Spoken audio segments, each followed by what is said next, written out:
नमस्कार सभी वास्तुशास्त्र प्रेमियों को वास्तु रविराज यानी डॉक्टर रविराज अहिरराव का नमस्कार। वास्तुशास्त्र जैसे घर के लिए एप्लीकेबल है, उसी तरह मैंने आपको पहले भी कहा है कि आपका दुकान हो, ऑफिस हो, फैक्ट्री हो, जहां कहीं पे भी आप काम करते हो, या उससे भी आगे चलकर मैं ये कहना चाहूंगा कि चार दीवारें, पांव रखने के लिए जमीन और सर ढकने के लिए छत है, और जिस वास्तु में मनुष्य का व्यवहार है, इन सभी वास्तुओं में वास्तुशास्त्र के नियमों का पालन करना जरूरी या आवश्यक होता है। एक ऑर्गेनाइजेशन के लिए एक व्यवस्थापन होना बहुत जरूरी होता है, और व्यवस्थापन का पहला बेसिक नियम या मार्गदर्शन हमें भारतीय वास्तुशास्त्र से ही मिलता है। जैसे कि मैंने पहले ही कहा है कि मास्टर बेडरूम साउथ वेस्ट में होना चाहिए, क्योंकि पृथ्वी तत्व यानी जड़ता, और जड़त्व की वजह से ही हमें स्थिरता प्राप्त होती है, स्थैर्य मिलता है। जैसे ही किसी गृह स्वामी को स्थैर्य प्राप्त होता है, उस स्थिरता के साथ उसके आत्मविश्वास में वृद्धि होती है, और जब एक आदमी आत्मविश्वास पूर्ण होता है, कॉन्फिडेंट होता है, तो उनकी डिसीजन मेकिंग पावर बहुत ही फास्ट बनती है। आत्मविश्वास इंसान को फास्ट डिसीजन करने में मदद करता है। केवल फास्ट डिसीजन ही नहीं, तो उनका अमल करना, इंप्लीमेंटेशन करना, और उसी के माध्यम से अपना नेतृत्व यानी लीडरशिप एस्टैब्लिश करना, जैसे कुटुंब प्रमुख के लिए बहुत ही आवश्यक होता है।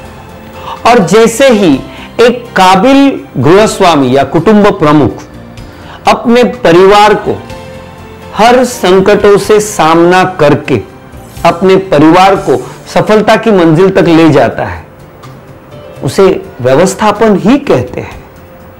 हर गृहस्वामी या हर कुटुंब प्रमुख अपने परिवार का सीईओ होता है, मैनेजिंग डायरेक्टर होता है।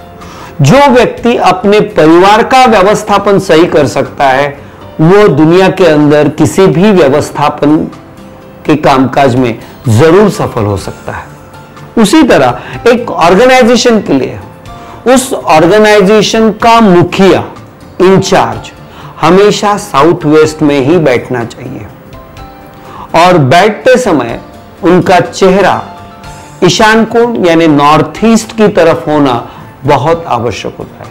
साउथ वेस्ट के वजह से उनमें एक स्टेबिलिटी आती है, और नॉर्थ ईस्ट की तरफ चेहरा करके उनके विचारों में पॉजिटिव एटीट्यूड आती है। स्थिरता और सकारात्मकता, ये दोनों का मिश्रण जब होता है, तब एक परिपूर्ण नेतृत्व गुण उनमें अच्छी तरह से विकसित करता है। तो किसी भी ऑर्गेनाइजेशन के लिए उनका मुखिया बहुत स्टेबल, फास्ट डिसीजन वाला, और केवल डिसीजन ही नहीं तो इंप्लीमेंटेशन करके उसका अपना नेतृत्व और प्रभुत्व प्रस्थापित करने वाला हो। और इस मामले में वास्तुशास्त्र के माध्यम से साउथ वेस्ट का मिलने वाला इफेक्ट उस ऑर्गेनाइजेशन को सफलता की तरफ ले जाने के लिए, एक काबिल लीडर की डेवलपमेंट के लिए बहुत ही महत्वपूर्ण और फायदेमंद होता है। अगर किसी ऑर्गेनाइजेशन में किसी कारणवश उस ऑर्गेनाइजेशन के इंचार्ज को साउथ वेस्ट में बैठने की उपलब्धि नहीं है, मान लो अगर आपके ऑफिस का एंट्रेंस ही साउथ वेस्ट में है, तो उस ऑर्गेनाइजेशन का चीफ यानी प्रमुख हर हालत में दरवाजे के पास नजदीक कभी भी नहीं बैठ सकता है। ऐसी अवस्था में अगर आपको दक्षिण या पश्चिम मिल सकती है, तो उसका लाभ लेने की कोशिश जरूर कीजिएगा, वरना जिस किसी दिशा में वो बैठ रहे हैं, उस पर्टिकुलर रूम का साउथ वेस्ट अगर वो स्वीकार करते हैं, तो कुछ हद तक उन्हें फायदा हो सकता है। बाकी जो भी कमियां हैं, वो उपाय योजना के द्वारा उसकी पूर्तता करके उन वास्तु दोषों का निराकरण करना आसानी से शक्य होता है। धन्यवाद।